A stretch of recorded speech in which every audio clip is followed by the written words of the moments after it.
Radio Rivage présente Au fil du lien, une émission animée par Daniel. Chers auditeurs, bonjour, bienvenue sur Radio Rivage pour mon émission Au fil du lien.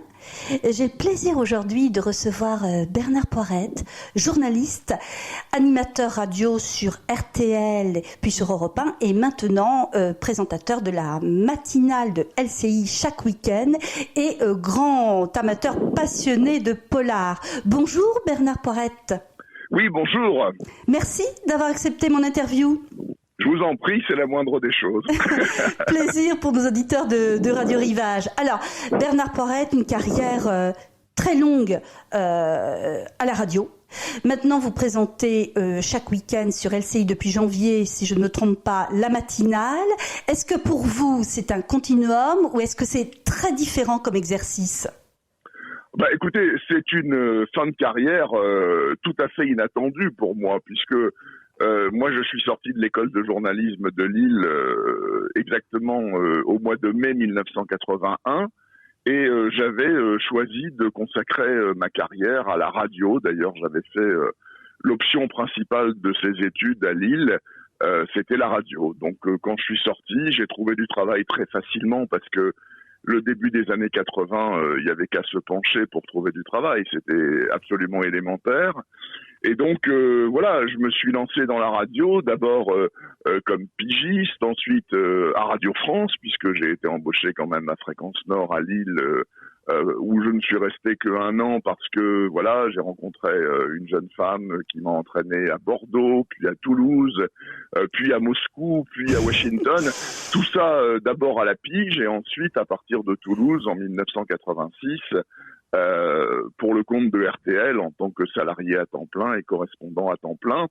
Et puis voilà, on a eu un enfant qui est né aux États-Unis en 1992.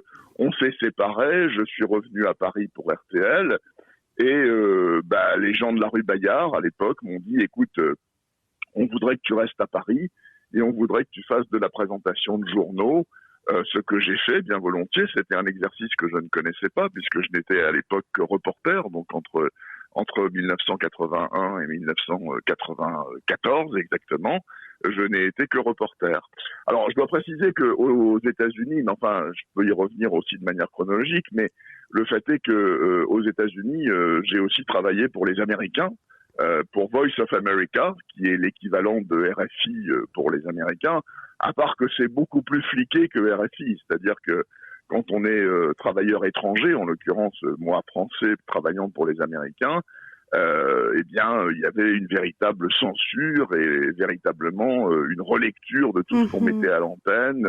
C'était d'ailleurs assez amusant puisque il y avait que des gens qui avaient des parcours assez étonnants dans ce groupe de Français qui faisaient de la radio pour les Américains. Mais bon, voilà, donc ça s'est passé comme ça. Et en fait, quand je suis revenu à Paris, ils m'ont dit, est-ce que tu accepterais de faire la matinale de semaine d'abord pour 1 ou 2 journaux. J'étais pas le chef d'antenne à ce moment-là. J'ai dit bien sûr, j'ai appris mon métier sur le tas, en fait, en présentant des journaux relativement longs, d'ailleurs, comme le journal de 8 heures. À l'époque, c'est Jacques Esnoux qui était le chef de tranche. Et puis ensuite, à partir de 2000, ils m'ont proposé de prendre le week-end, dont les sondages n'étaient pas extraordinaires. Et Olivier Mazerolle, qui était le directeur de l'information à l'époque, m'a dit, écoute, voilà, on voudrait te laisser la tranche du week-end, samedi matin, dimanche matin, parce que tu as un ton qui nous semble convenir, tu as une proximité avec les auditeurs, tu es curieux un peu de tout, donc voilà, ça devrait pouvoir coller. Et oui, ça a collé, puisque ça a collé quand même pendant presque 20 ans. Voilà, oui, donc, ça a collé, comme vous dites, oui. Et vous avez créé, Bernard Poirette, un lien très important avec les auditeurs. Vous avez tissé un lien. Écoutez, oui, parce que on peut me le reprocher d'ailleurs. C'est-à-dire pas le lien, mais c'est ma manière de faire. C'est-à-dire que dans le cadre de la présentation de ces matinales du week-end, le samedi et le dimanche, qui d'abord ont été des matinales qui duraient 2 heures, puis 2 heures et demie, puis 3 heures, et au final, je me suis retrouvé avec presque 4 heures d'antenne le samedi et pareil le dimanche. certes, je présentais l'actualité, certes, je donnais la parole à mes confrères qui faisaient les journaux, certes, je faisais des interviews, etc. Mais je leur parlais de ma vie aussi aux auditeurs, c'est-à-dire ma vie depuis 2000. Et c'est pour ça que j'avais accepté d'ailleurs aussi ce boulot, qui n'était que sur 4 jours, en fait, jeudi, vendredi, samedi, dimanche. C'est que ça me permettait de vivre ailleurs. Parce que moi, j'aime pas vivre à Paris. Même si le travail malheureusement est là, j'aime pas tellement vivre à Paris et donc depuis l'an 2000, je vis à Marseille. Et donc ça me permettait, grâce au TGV d'ailleurs qui a été mis en service cette année-là, de vivre à Marseille et de travailler à Paris. Et puis bon, je suis quelqu'un qui a un mode de vie un peu particulier, des goûts un peu particuliers. J'aime pas les voitures, enfin, etc., etc. Enfin bon, tout ça je le partageais avec mes auditeurs. Tout à fait. Et un certain nombre d'entre eux s'y retrouvaient. Et puis, je dois dire aussi que, d'abord, ce sont des gens que je respecte beaucoup parce que ce sont eux qui nous font vivre. S'il n'y a pas d'audience, en tout cas pour les radios privées, il n'y a pas de publicité et donc il n'y a pas de salariés, etc. Donc, j'avais un lien avec eux extrêmement serré, surtout que ils m'écrivaient beaucoup. D'abord par la poste, parce que Internet, c'était pas encore très très courant au début des années 2000. Puis par Internet, puisque ça s'y est mis aussi.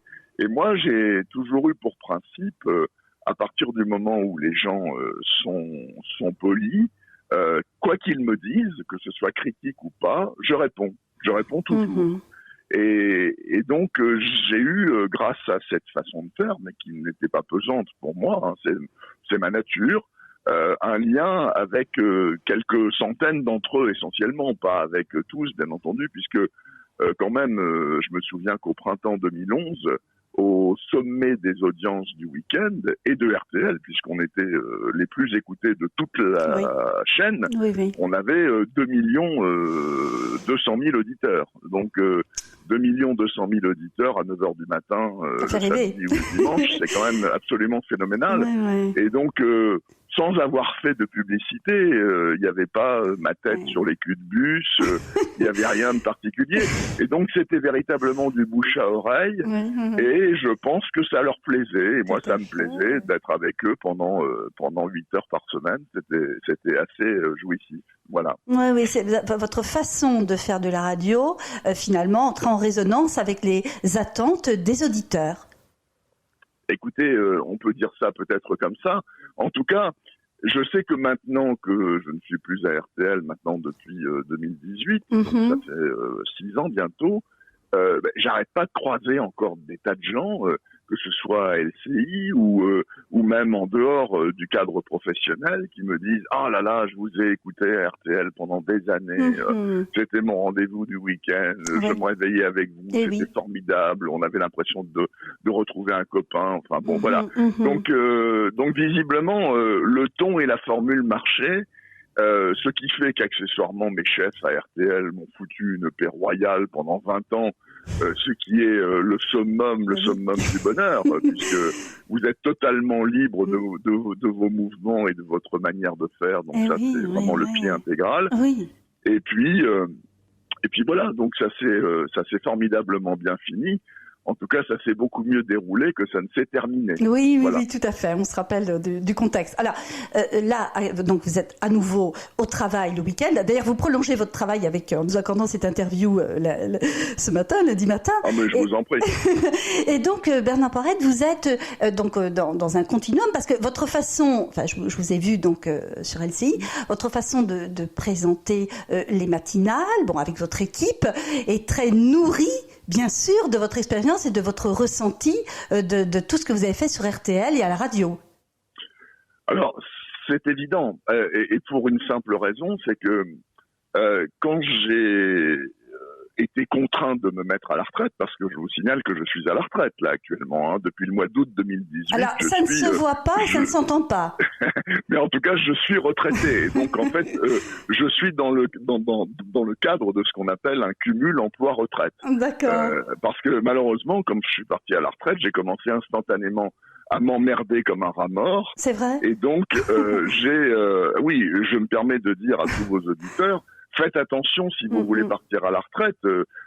C'est sûrement très bien pour plein de gens, mais pour certains, c'est une très mauvaise expérience. Oui. Donc il faut vraiment y réfléchir et préparer son coup. Ce qui n'était pas mon cas.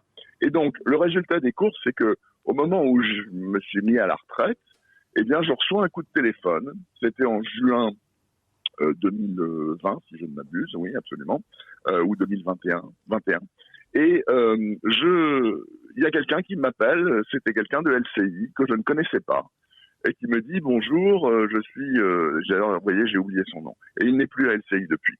Et il me dit voilà, je vous ai écouté pendant 20 ans à RTL, et on voudrait vous proposer de venir faire les week-ends à LCI en tant que chef de tranche, anchorman comme on dit en anglais, pour cet été. Là, vous remplaceriez Anne-Chloé Beauté qui prend des vacances pendant 5 semaines.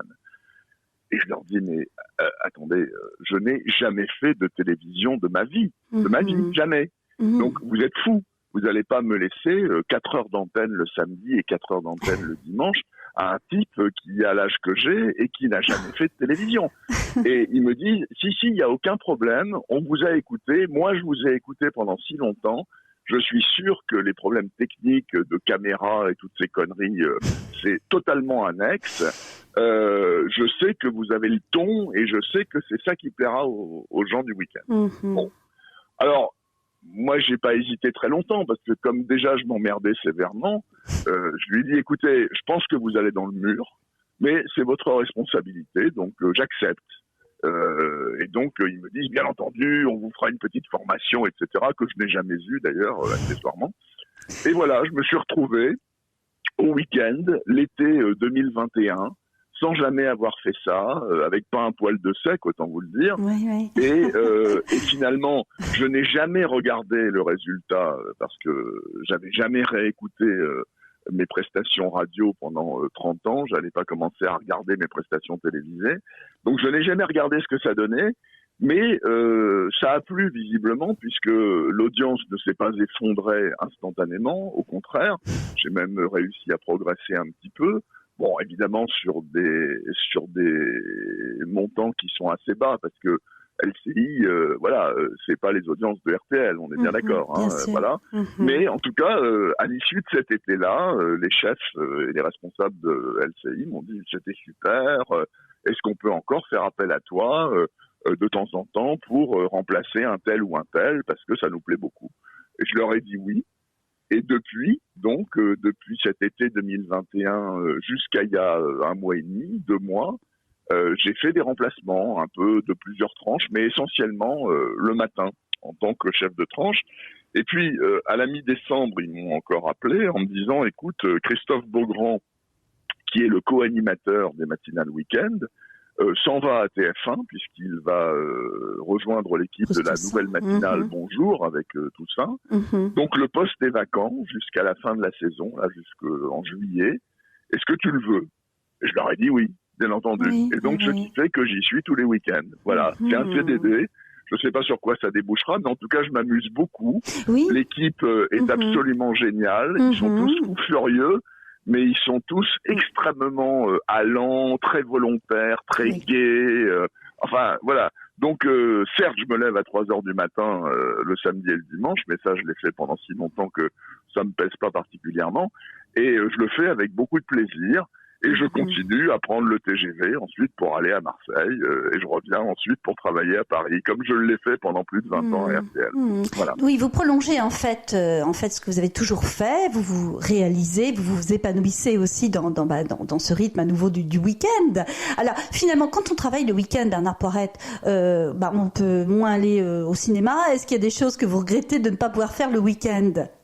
Ah mais absolument pas. Et ça correspond parfaitement à mon tempérament. J'adore vivre en décalage avec les hordes humaines. J'adore voyager dans des trains peu chargés. J'adore aller à la séance de cinéma du mardi à 15h où il y a moi plus 3 pelés et 2 tondus. Donc tout ça me va parfaitement bien. Les dîners mondains du vendredi soir et du samedi soir m'ont toujours horripilé. Donc tout va bien. Ça me convient parfaitement. complètement. Voilà. Donc non. Alors là, le coup de vous êtes décalé, vous pouvez pas voir personne parce que la vie sociale se passe le week-end. Je le sais et elle ne me manque absolument pas. Et puis j'ai mes amis à Marseille que je vois le lundi soir, le mardi soir, le mercredi soir.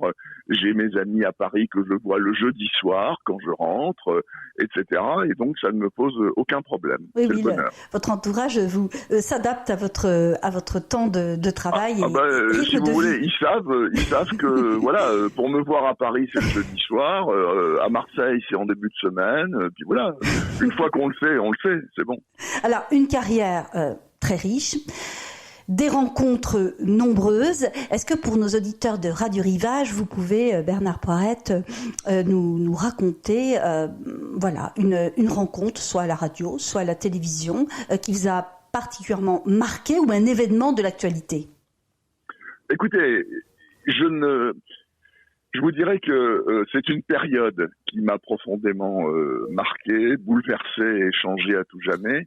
C'est ma période soviétique, puisque j'ai eu la chance, ma compagne travaillant à l'époque à l'agence France Presse, elle vient de prendre sa retraite, maintenant c'était mon ex-compagne, en l'occurrence la mère de mon fils, et donc elle a été nommée à Moscou en 1989, en février 89. Et donc à l'époque j'étais correspondant à Toulouse pour RTL. J'étais statutaire, CDI, avec une belle voiture rouge, le téléphone dedans et tout. Enfin, c'était grand luxe.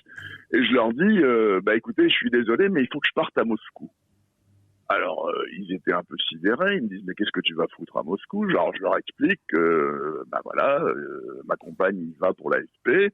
Et moi, j'ai envie d'y aller. Je crois qu'il se passe des trucs. Il y a un type qui s'appelle Gorbatchev qui est en train de faire la perestroïka. Et donc, de toute façon, qu'ils veuillent ou pas, j'irai. Et j'irai à la pige. S'il le faut, je démissionne et j'irai à la pige. Pour qui voudra bien me faire travailler. Alors là, ils n'ont pas eu à réfléchir très longtemps, surtout qu'Olivier Mazerolle était quelqu'un qui avait une grande sensibilité à l'actualité du monde communiste et du monde du bloc de l'Est en général. Et il m'a dit, bon, il n'est pas question que tu partes pas pour nous. Donc, on t'arrange ton contrat, on se débrouille, on s'en fout, voilà. Tu vas pour nous à Moscou. Voilà, tu vas pour nous à Moscou le temps que tu veux. C'était des conditions d'un autre âge, vous pouvez même pas imaginer. Les journalistes d'aujourd'hui, les jeunes en particulier, que je côtoie parfois, à qui je donne parfois des cours, je leur raconte ça, ils me regardent avec la bouche ouverte en se disant, mais c'est pas possible. Enfin, eux qui rament comme des chiens pour trouver des stages en CDD, pas payés, enfin des trucs affreux. Bon, enfin voilà. Donc le fait est que je pars à Moscou, j'arrive en juin 89, le jour de Tiananmen. Je m'en souviens très bien, avec le petit gars avec sa chemise blanche devant le temple. Et j'y suis resté 2 ans et demi. Et ces 2 années et demie ont été, professionnellement parlant, les plus extraordinaires de ma vie. J'ai plus jamais connu un truc pareil. C'est-à-dire que on voyait l'histoire s'écrire au jour le jour. Et au jour le jour, on racontait ce qui allait bouleverser le monde, et qui a bouleversé le monde d'ailleurs, puisque la fin de l'Union soviétique a engendré l'arrivée de Yeltsin, puis de l'épouvantable Poutine dans la foulée. Mais voilà, ce qui se passait à ce moment-là était extraordinaire, parce que je vivais dans une société russe et soviétique totalement libérée, extrêmement détendue, il n'y avait pas de violence, tout ce qui s'est passé s'est fait avec enthousiasme, si vous voulez. Et tous les jours, je racontais ça à l'antenne de RTL, et pas que de RTL, puisque j'y étais pour eux, mais aussi j'y étais pour d'autres, pour RFI notamment, où je m'appelais Alain Fontaine à l'antenne de RFI. Et donc, j'ai travaillé, mais comme un fou, mais comme un mulet pendant 2 ans et demi. C'était absolument incroyable.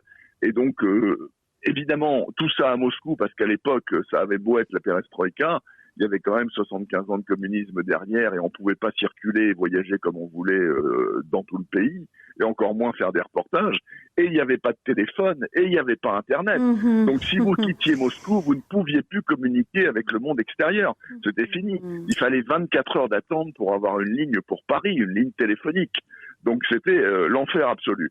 Donc je suis resté à Moscou, j'ai travaillé comme un fou, et à mon grand regret, malheureusement, je suis parti en octobre 91, c'est-à-dire 2 mois avant la fin de l'URSS.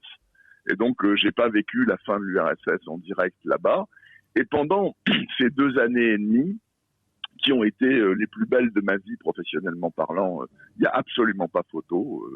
Voilà. Il y a eu 2 événements, un petit et un très grand, qui m'ont terriblement marqué. Alors je commence par le petit parce que c'était presque anecdotique, mais voilà. Donc je baragouinais le russe, évidemment. Je prenais des cours et donc je me débrouillais pour manger, pour faire mes courses, pour acheter un billet pour aller au théâtre. Enfin bon, là, ok. Mais c'est tout. J'étais pas courant en russe. Mais enfin, le fait est qu'un jour, les autorités soviétiques, donc dont nous dépendions, nous les correspondants étrangers, nous disent écoutez, on vous propose de faire une visite du Kremlin. Mais c'était une visite touristique, hein. C'était pas pour rencontrer quelqu'un. Et donc, oui, bien entendu, le Kremlin, évidemment, nous, on y va. Donc, je me retrouve avec une bande de collègues de toutes nationalités et on se retrouve avec un ou 2 guides qui nous emmènent au Kremlin et on commence à déambuler dans les jardins, dans les couloirs, dans les bureaux. Et à un moment, Gorbatchev se pointe. D'ailleurs, il sort d'un bureau avec 2 ou 3 conseillers, avec un ou 2 gardes. Le vrai, pas de doublure, hein. Le vrai. Et il arrive vers nous, il voit un groupe de gens, donc il arrive et il se met en face de nous et il nous dit en russe bonjour, on m'a dit qu'il y avait des journalistes étrangers. Je suis content de vous voir. Est-ce que vous avez une question ? Et alors, il n'a pas posé la question à moi, en l'occurrence, mais j'étais dans un état, vous pouvez pas savoir, tétanisé, totalement tétanisé. J'avais l'impression d'avoir un type en face de moi, d'abord qui respirait l'intelligence. Il suffisait de voir ses yeux. Enfin, c'était un type absolument inimaginable. Et puis surtout, on se disait, mais qu'est-ce que je peux lui demander ? Qu'est-ce que je peux lui demander d'intelligent ? Lui-même étant hors du commun. Et voilà, donc j'ai pas réussi à décrocher un mot, bien évidemment, mais il y a un confrère américain ou anglais qui s'en est chargé. Mais c'était juste un instant et ça a duré 3 minutes. Et ensuite, il est parti, voilà. Et c'était un moment que j'oublierai jamais. Bon, voilà, ça c'est anecdotique. Et le truc beaucoup plus grave et beaucoup plus lourd, c'est bien évidemment la chute du mur de Berlin, puisque en décembre 89, j'apprends à Moscou par les dépêches d'agence, évidemment, et puis Paris qui m'appelle, les gens de la rue Bayard, qui me disent ça y est, le mur est en train de tomber. Et je leur dis pas de problème, je fonce à l'aéroport, je prends un avion et je vais à Berlin. Et ils me disent surtout pas. Tu restes à Moscou, puisque c'est les Russes qui tirent les ficelles, bien évidemment. On envoie des mecs de Paris, il n'y a aucun problème. Toi, tu restes à Moscou et tu nous expliques ce qui se passe à Moscou par rapport à la chute du mur. Et donc, je suis resté là pendant des jours et des jours à regarder à la télévision la chute du mur de Berlin, en rongeant mon frein comme un malade, en me disant mais pourquoi je suis pas là-bas, c'est horrible. Et effectivement, ils avaient raison, c'était pas à moi d'y aller, puisque moi j'ai pu faire des tas de papiers et d'interviews pour expliquer l'éclairage, qui avait décidé quoi, etc., etc. Donc j'avais rien à foutre à Berlin, et en l'occurrence c'est Philippe Chaffanjon, le regretté Philippe Chaffanjon, qui est parti le premier pour RTL et qui a fait un travail absolument formidable. Donc voilà, ça ce sont 2 moments de Moscou que j'oublierai jamais. Voilà. Oui, 2 moments forts, d'aventure humaine aussi. De rencontres, d'aventures humaines. Absolument. Tout ça pour vous mener vers votre passion pour le polar, Bernard Poirette. Oui. Parce que vous avez créé des podcasts que vous mettez, alors un épisode en ligne chaque vendredi. J'ai écouté le dernier que vous avez mis en ligne, La disparition d'Hervé Snout. Formidable livre, je vous le conseille vivement. Je vais le lire, d'Olivier Bordassar, excusez-moi, aux éditions de Noël. Et donc là, vous présentez avec une certaine gourmandise ce livre, un polar, donc évidemment suspense, histoire noire, assez avec des dialogues assez crus, enfin un environnement quand même assez sombre. Moi, surtout que ça se passe dans un abattoir. Mais oui, je peux vous dire que effectivement, c'est quand même pas simple. Oui, j'allais effectivement le préciser, qui donne comme envie de lire, hein, je vous rassure.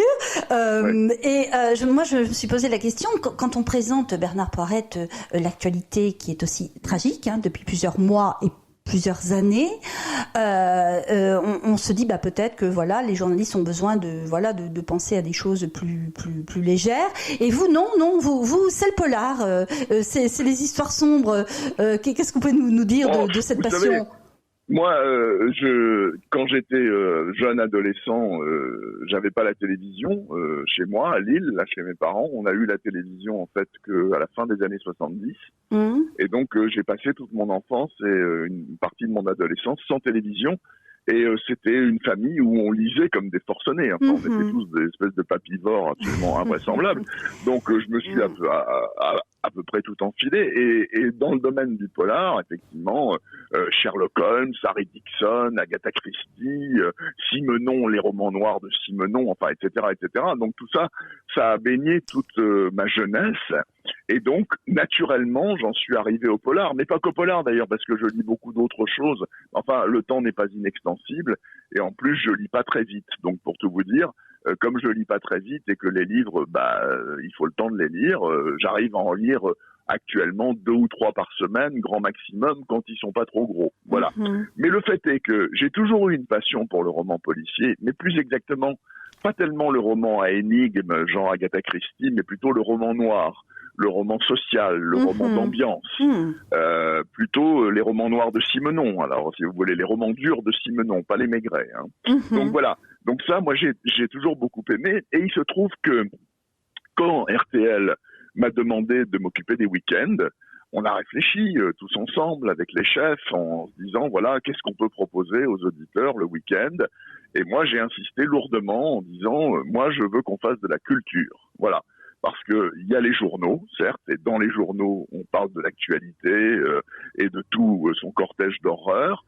Et puis, il y a des chroniques. Et dans les chroniques, il faut qu'il y ait beaucoup de culture. Il faut qu'il y ait du cinéma, il faut qu'il y ait du théâtre, il faut qu'il y ait de l'évasion, du tourisme, des voyages, du plein air, ce que vous voulez. Et il faut qu'il y ait de la lecture.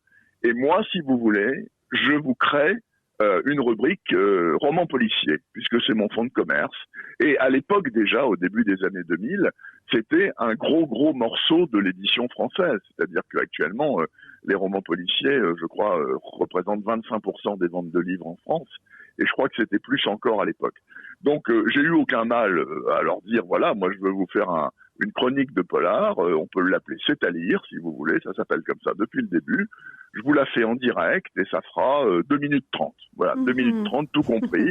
Et je raconte le bouquin et je ne parlerai que des livres qui me plaisent.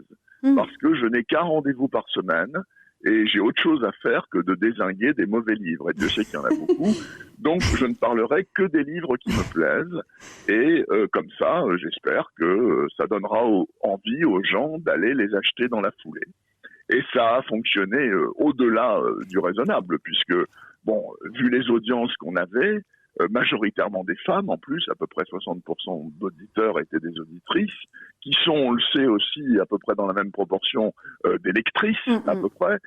Et donc, le résultat des courses, c'est que la rubrique étant diffusée le matin du samedi, dans la journée du samedi, les ventes du bouquin s'en ressentaient très nettement. Les gens allaient acheter les bouquins et donc, du coup, les éditeurs étaient ravis, on s'est super bien entendu. Et ça a été mon grand regret quand j'ai... Alors après ça, donc j'ai quitté RTL dans des conditions pénibles qu'on sait. Je suis parti 2 ans à Europe 1 où j'ai poursuivi d'ailleurs cette rubrique C'est à lire, sans aucun problème. Ensuite, j'ai fini ma carrière de radio à Radio Classique pendant quelques mois où j'ai encore assuré cette rubrique. Et quand les gens d'LCI m'ont demandé de faire ce que je fais aujourd'hui, je leur ai dit oui, mais voulez-vous qu'on parle polar aussi? Si vous voulez, je vous fais la rubrique. C'est gratuit, hein, il y a pas de supplément de prix. Et ils m'ont dit oui, d'accord. Et donc, le samedi matin, quand l'actualité ne bouleverse pas, évidemment, comme le salon de l'agriculture, des trucs comme ça, je fais ma chronique, c'est-à-dire aussi sur LCI. Et je sais que j'ai été de très bons retours et que les gens... Alors évidemment, vous savez, les goûts de la lecture, c'est comme l'humour. Hein. Il y a des trucs qui font rire certains et pas d'autres. Et les livres, moi je peux aimer un bouquin qui déplaît à un autre ou l'inverse. Et donc, les auditeurs qui me connaissent depuis des années et qui suivent plus ou moins mes recommandations savent ce que j'aime. Et puis ils entendent aussi ma manière d'en parler des livres, parce que je lis pas que des chefs-d'œuvre, malheureusement. C'est pas chaque semaine un chef-d'œuvre. Je lis peut-être, et en plus je ne lis pas tout, ça je peux vous garantir. Là, dans mes rayonnages, j'ai environ 200 livres qui attendent à être lus, là. Parce que je continue à en recevoir des tonnes, et j'arrive pas à tout lire, j'arrive pas à suivre. Donc je suis sûr que je loupe de très bons livres, mais quand je tombe sur un chef-d'œuvre, c'est-à-dire 4 à 5 fois par an, je suis vraiment content et je suis sûr que les gens le sentent bien. Voilà. Oui. Alors, au-delà du genre, effectivement, du polar, vous communiquez effectivement aussi votre passion pour les histoires d'hommes et de femmes, les histoires humaines. Vous aimez la narration. Absolument. Moi, c'est ça qui me plaît le plus. Et d'ailleurs, par exemple, très récemment, donc vous parliez de la disparition de Hervé Snout, c'est un livre noir absolument merveilleux.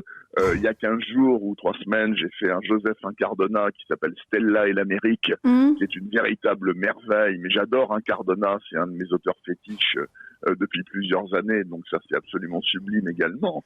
Et puis parmi les Américains, mais là je vous dis simplement ceux qu'on connaît pas beaucoup, parce qu'il y a tous les grands anciens, mais les grands anciens ça sert même à rien d'en parler tellement ils sont connus. Mais parmi les nouvelles plumes américaines, il y a un type qui s'appelle Cosby, S.A. Cosby, qui est absolument génial, et qui chez Sonatine a publié notamment, moi c'est mon préféré, en juin dernier, un bouquin qui s'appelle La colère, mais qui est une merveille absolue. Mais c'est du noir de chez noir, c'est extraordinaire. Mais ça en dit plus qu'une thèse de sociologie sur les États-Unis d'aujourd'hui. Enfin, c'est absolument extraordinaire. Oui, l'aventure humaine et puis aussi le profil psychologique des personnages.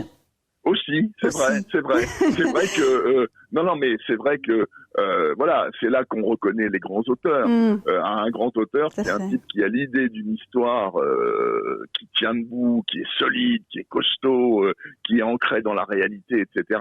Et puis aussi, c'est le type qui arrive à vous créer des personnages inoubliables. Voilà, il en faut pas forcément 15, mais s'il arrive à créer 1 ou 2 personnages inoubliables dans son bouquin, avec une psychologie parfaitement décrite, etc. Moi, je trouve ça génial. Surtout que, vous savez, ça fait 30 ans qu'on me dit « Mais pourquoi t'écris pas un livre, J'allais vous poser la question. » etc. Parce que j'ai rien à dire.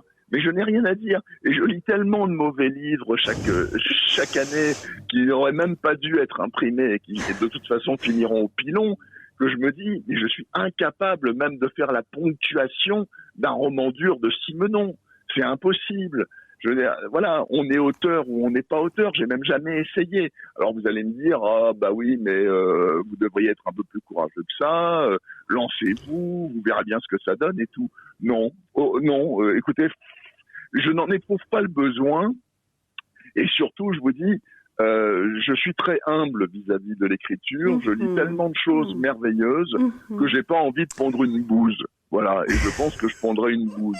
Donc, en tout cas, je m'en abstiens. Vous êtes très admiratif, donc peut-être que ça vous donne une sorte de blocage. Un ressort psychologique, il faudrait travailler, Bernard Poirette, pour peut-être passer à l'acte, pourquoi je vais pas aller chez le psy à 65 ans. Non, je vous dis pas ça, je vous dis surtout de créer un personnage qui souffre d'un blocage psychologique par rapport à l'écriture. C'est un sujet formidable, ça. Peut-être, oui, éventuellement. Alors, à chacune de mes interviews, Bernard Poirette, je propose une carte blanche à mon invité. Afin de lui permettre d'évoquer un sujet, quelque chose qui lui tient particulièrement à cœur. Quelle est cette carte blanche pour vous, Bernard Poirette ?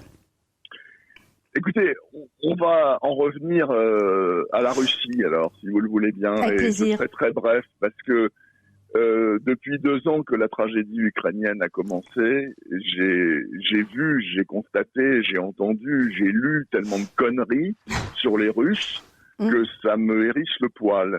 Quand j'imagine avoir lu sous la plume de certains éminents confrères qu'il ne fallait plus lire Dostoïevski ou Tolstoï parce que Poutine a envahi l'Ukraine, les bras m'en tombent. Et